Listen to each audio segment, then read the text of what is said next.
2025 is already shaping up to be one of the best years for upcoming indie titles coming to the Nintendo Switch, with developers fine-tuning these games for the last few years, if not longer, crafting them to be some of the greatest experiences that you can have on the system, even overshadowing a lot of the AAA titles. But what games should you be looking forward to sitting down and playing? Perhaps next to a cat that may or may not try to dictate everything that gets your attention? Well, sit back, relax, and let's go over my list of my most anticipated and recommended upcoming games.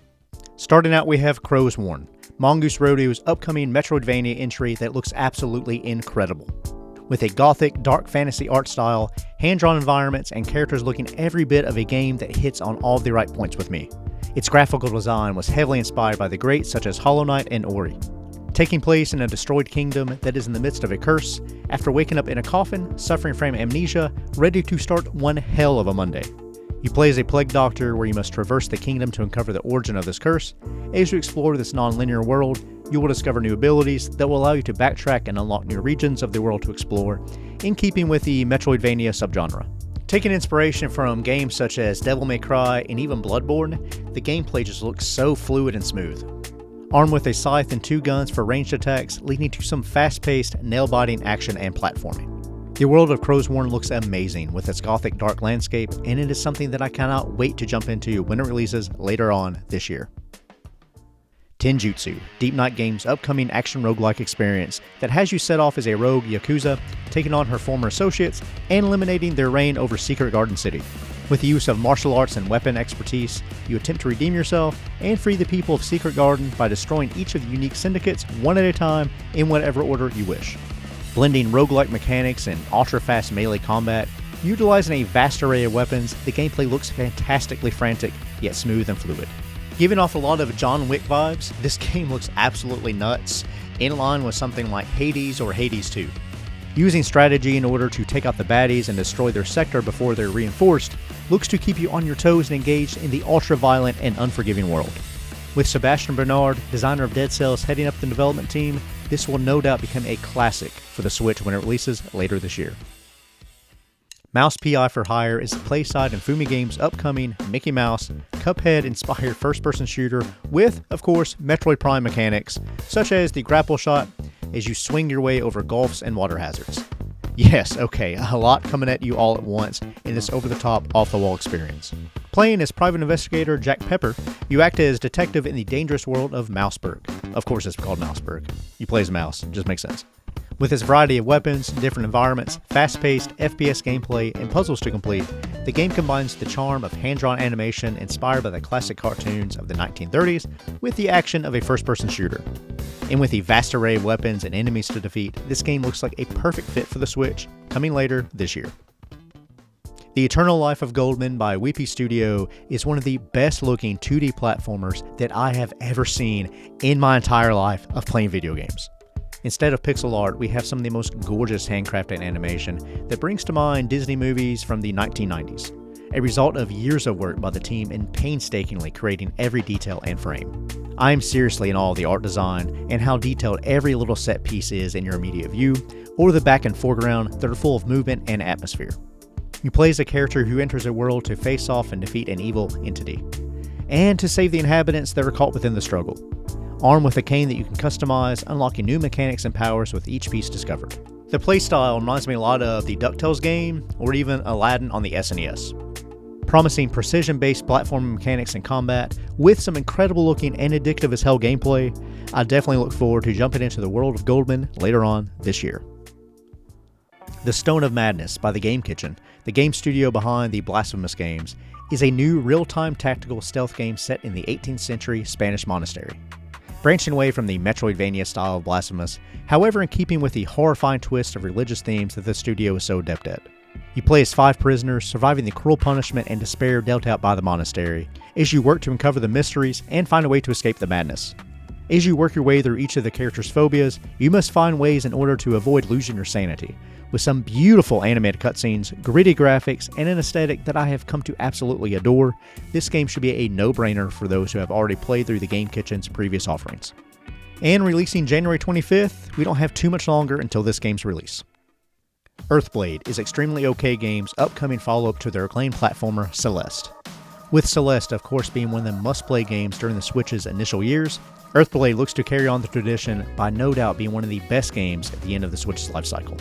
Opting in for combat this time around, Earthblade also looks to keep the incredible platform that Celeste brought. Beginning development in 2019, first showcased at the Game Awards in 2022, the game has been delayed several times. However, 2025 looks to be the year that we finally get to dive into this incredible looking world. Playing as a character returning to a ruined Earth, you fight and platform your way through this beautiful pixel art world, encountering some very creative looking characters and enemies as you engage in fast-paced combat, exploration, and world building. Look forward to this upcoming indie classic later on this year. Ninja Gaiden Ragebound, another upcoming game developed by the Game Kitchen and published by the outstanding .emu. With the devs wanting to create a game that doesn't necessarily try and reinvent the classic playstyle, they set out to capture the essence of the arcade roots from the 1990s and modernize it for a new, modern audience.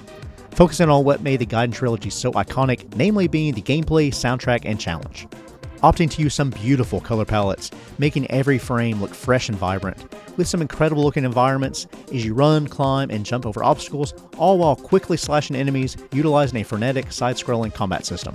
Armed with a sword and classic melee and throwing weapons, you play as Kenji Mozu, a ninja from Hayabusa Village who must defeat his home from a demonic invasion. Featuring painstakingly detailed pixel animations and promising fluid and responsive controls. Ninja Gaiden Ragebound is scheduled for release in summer of 2025.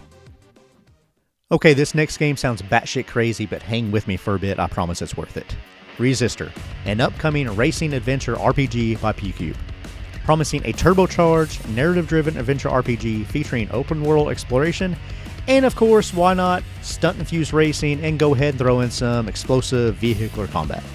Set in the year of 2060, you play as Aster, entering an infamous high-speed death race held by the powerful corporations that lord over giant cities in this post-apocalyptic civilization. You race through these high-octane tournaments set in different extreme environments as you recruit teammates and manage relationships. The arcade-style fun this game looks to offer, with its over-the-top racing mechanics, customizable vehicles, outstanding soundtrack, and beautiful graphics, look to be just the game that I'd be into. Resistor's release is to be announced, however, it is expected to release later this year. By Sweet Carol, developed by Little Sewing Machine, is a chilling narrative-driven game inspired by classic animated movies. Now I know off the bat this game looks like a sweet little cozy fairy tale adventure, however it is actually a horror game developed by the same people that made the Remothered series.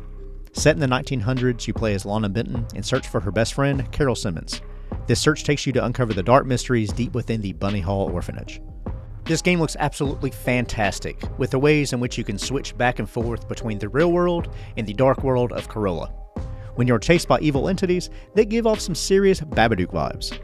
With the hand-drawn world that this game boasts, looking like a movie from my childhood, they got all sorts of jacked up and went dark as hell.